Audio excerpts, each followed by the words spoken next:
हर मजहब के लोगों का सम्मान, आज़ादी लिखे। ये नहीं कहे कि आप मंदिर पर मत जाइए, आप मस्जिद पर मत जाइए।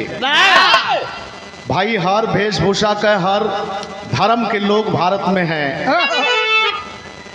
लेकिन कभी कभी के गलानी होती है, घटना भी हो सकती है, दुर्घटना भी हो सकती है और व्यवस्था में दिक्कत भी आ सकती है।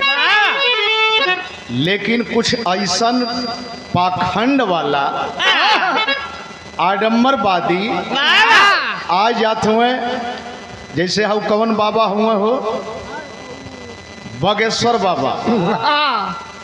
हम ये बदेख सोचली है कि कह दे बागेश्वर बाबा कह नाम है। अब घटना भी भइल, दुर्घटना भी भइल, तो उनकर कहनाम है कि ना जे तीरे मरी वो मोक्ष पाई, यानी वो स्वर्ग में जाई।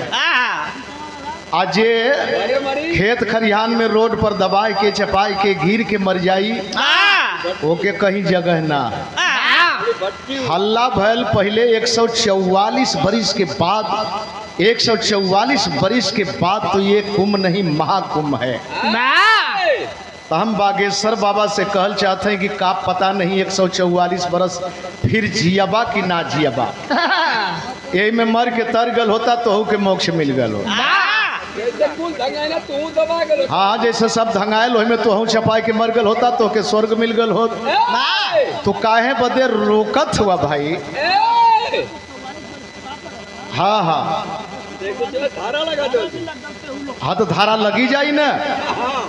वहीं तक सांस टंगाई ले लिया कैबिनेट मंत्री माननीय अमित शाह जी के, बाबा साहब के नाम पर टिप्पणी कह के।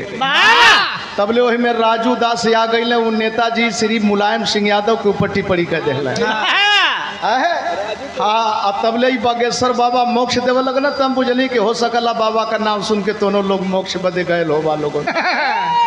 बहुत बहुत धन्यवाद कि कम से कम मोक्ष अपने घरे लोग बितावत हुआ।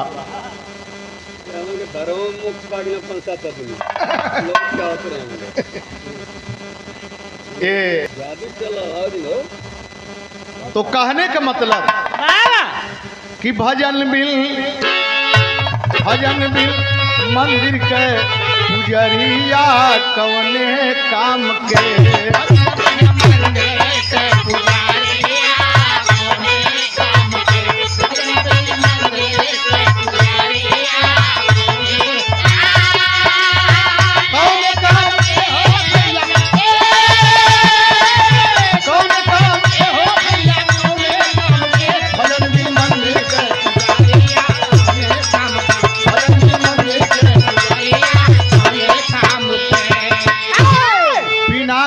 की कविता कैसी, बिन गुरु कैसा ज्ञान,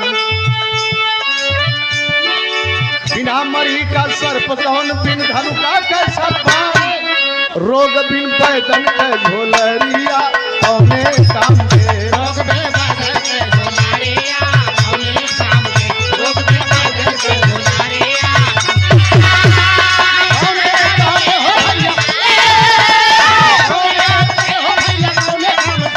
बिन बैदन के झोलरिया कौने काम हो।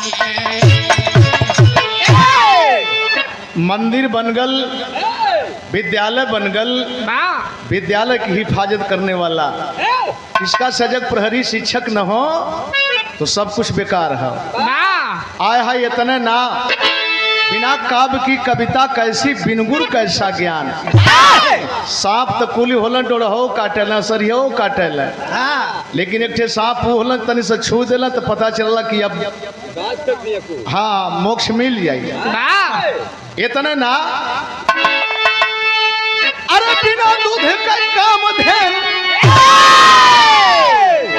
जबले लगत है तबले बढ़ा के राशन दिया।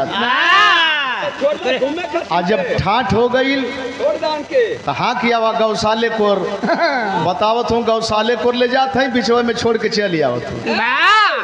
क्या बात है। अरे बिना दूध का काम धेन, दुल्हे बिन घर घर ढोल पिटास बिहारी कहे कोई लगरिया कौने काम बिहारी कौने काम बिहारी कहे कोई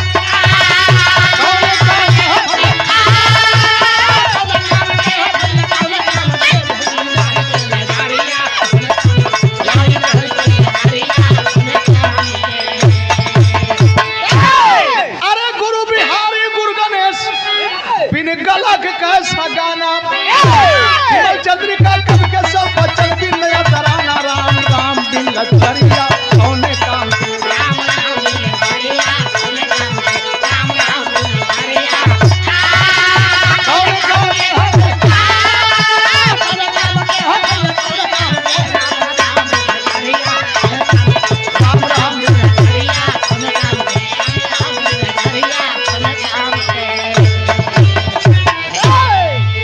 राम हुए तबले नंदलाल रवि हुए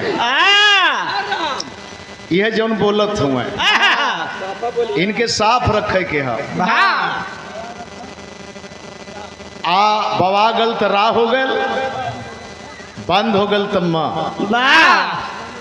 लेकिन जबले संगे हुए तबले ठीक हुए पहचान ना कर पौले आ जब संग छोड़ देले तब परख होले पहचान होले अरे हरे हरे हरे हाई देखा ठेकेदार साहब जंगीपुर भूसा वाले